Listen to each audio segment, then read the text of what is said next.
Selamat pagi Bapak Ibu Saudara sekalian kasih Tuhan. Sebelum kita mulai hari, marilah kita menyembah Tuhan hari ini. Terima kasih Tuhan Yesus. Seperti wanita mengurapimu, menangis di bawah kakimu. Demikian hidupku mau mengasihimu. Yesus, Engkau baik bagiku. Sampai akhir ku menutup mata, ku tetap setia menanti janjimu. Sampai ku dapatkan mahkota kehidupanku, ku tetap setia untuk melayanimu.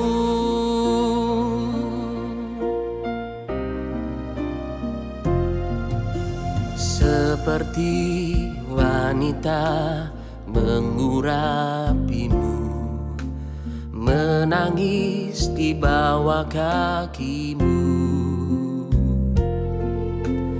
Demikian hidupku mau mengasihimu. Yesus, Engkau baik bagiku. Sampai akhir ku menutup mata, ku tetap setia menanti janjimu. Sampai ku dapatkan mahkota kehidupanku, ku tetap setia untuk melayanimu.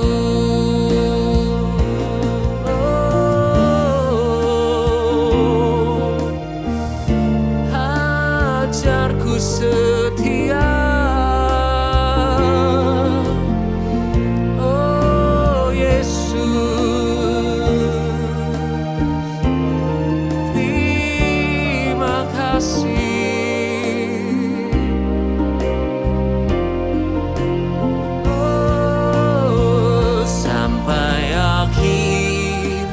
menutup mata, ku tetap setia menanti janjimu.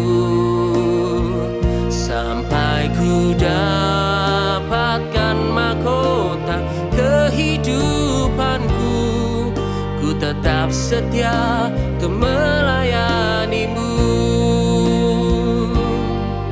Ku tetap setia untuk melayanimu. Ku tetap setia untuk melayanimu.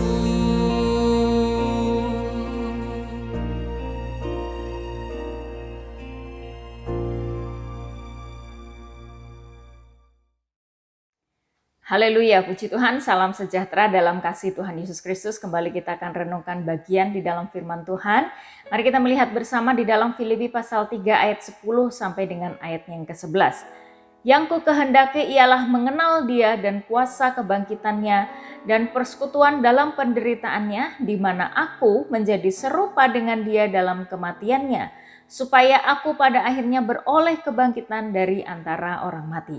Nah, Rasul Paulus memiliki keinginan yang kuat untuk mengenal Yesus dan kuasa kebangkitannya. Di level Rasul Paulus yang kita tahu perjalanan hidupnya dari orang yang menentang kebenaran dan mengikut Tuhan Yesus dengan pengetahuan yang sangat luas akan firman Tuhan, dia tetap memiliki keinginan yang kuat untuk mengenal Yesus dan kuasa kebangkitannya. Nah, seharusnya kita juga memiliki kerinduan yang sama untuk mengenal Dia dan kuasa kebangkitannya. Nah, bagaimana kalau kita tidak mengenal Dia dengan baik? Nah, kita perhatikan dalam Hosea pasal 4 ayat yang ke-6. Umatku binasa karena tidak mengenal Allah. Nah, umat Tuhan dikatakan akan binasa kalau tidak mengenal Allah. Bagaimana ini bisa terjadi? Karena pemimpin-pemimpin gereja ya tidak menyampaikan atau tidak mengajarkan tentang pengenalan akan Allah itu. Bahkan dikatakan mereka menolak. Nah, itu sebabnya ini menjadi tanggung jawab kita bersama. ya untuk dapat mengenal Dia dengan baik. Nah, kita jangan hanya puas karena kita menjadi orang Kristen, tapi kita harus sungguh-sungguh mengenal Dia. Lebih lagi kita mengenal kuasa kebangkitan Yesus. Nah, lalu mengapa kita harus mengenal kebangkitan kuasa Yesus itu? Mengenal kuasa kebangkitan Yesus. Nah, kalau kita perhatikan di ayat yang ke-11, Rasul Paulus berkata, supaya aku pada akhirnya beroleh kebangkitan dari antara orang mati.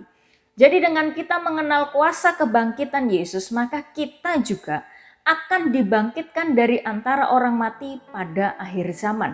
Nah, di dalam kitab Wahyu menjelaskan ada dua macam kebangkitan. Kebangkitan pertama yaitu orang percaya dibangkitkan untuk memperoleh kehidupan yang kekal, ya, untuk memperoleh reward.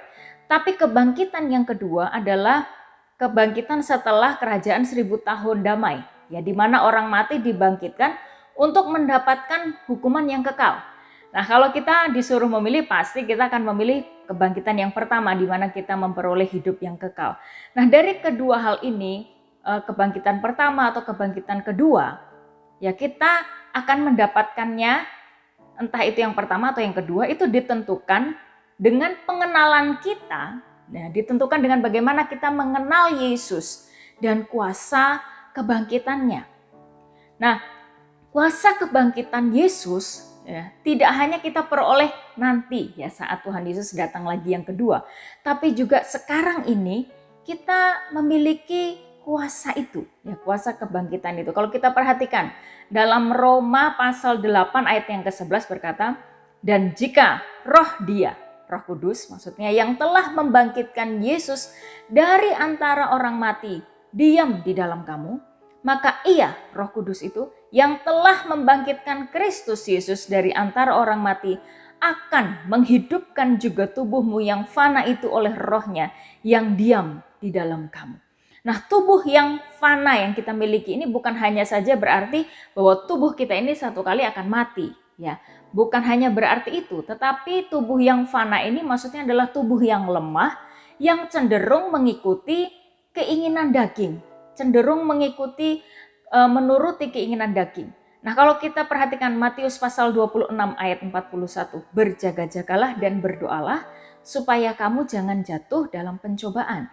Roh memang penurut, tapi daging lemah atau fana tadi, ya. Apa itu keinginan daging? Ya, Galatia pasal 5 ayat 19 sampai dengan ayat yang ke-21, Bapak Ibu bisa perhatikan di sana. Di situ dicatat apa saja sih perbuatan daging itu. Dan tentunya perbuatan daging itu pasti akan menuju kepada kebinasaan. Nah, lalu Bapak Ibu Saudara, jika Roh Kudus, Roh Allah yang membangkitkan Yesus dari antara orang mati itu juga ada di dalam kehidupan kita, tentu kita juga memiliki kuasa kebangkitan itu. Saudara, ya. Nah, Roh Kudus yang ada di dalam kita akan memampukan kita untuk melawan, ya, keinginan daging, untuk mematikan keinginan daging yang ada di dalam tubuh kita yang fana ini. Nah, kalau kita lebih menuruti keinginan roh, ya, kita tidak akan menuruti keinginan daging, ya. Dan ketika perjalanan hidup kita senantiasa menuruti keinginan daging, keinginan roh, maka kita layak, ya, untuk memperoleh kebangkitan kita nanti dari antara orang mati di akhir zaman.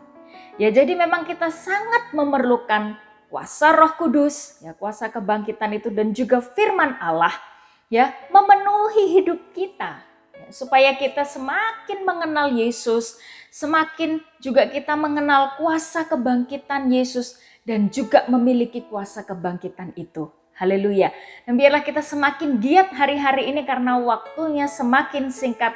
Gereja Tuhan harus terus maju, ya, harus bahkan berlari untuk menuju panggilan sorgawi itu karena waktunya sudah sangat singkat. Dan biarlah kita semakin giat untuk mengenal Yesus dan mengenal kuasa kebangkitannya sehingga kita memiliki kuasa kebangkitan itu. Haleluya, puji Tuhan. Biarlah ini menjadi perenungan kita bersama di hari-hari ini. Dan biarlah kita minta pertolongan Roh Kudus menolong kita semua. Kita bersatu di dalam doa. Bapa di dalam sorga, kami bersyukur kepadamu ya Tuhan, karena Roh Kudus ada di dalam kami dan akan memampukan kami senantiasa untuk kami mengerti, memahami firman-Mu. Demikian juga kami tinggal di dalam firman Allah. Sehingga dalam hidup kami nama Tuhan dipermuliakan dan ditinggikan. Terpujilah nama-Mu ya Bapa. Kami mengucap syukur untuk firman-Mu pada saat ini. Di dalam nama Tuhan Yesus Kristus kami berdoa. Haleluya. Amin. Puji Tuhan, Tuhan Yesus memberkati. Haleluya. Sampai akhir ku menutup mata, ku tetap setia menanti janji-Mu. Sampai ku dapatkan mahkota kehidupanku, ku tetap setia untuk melayani-Mu.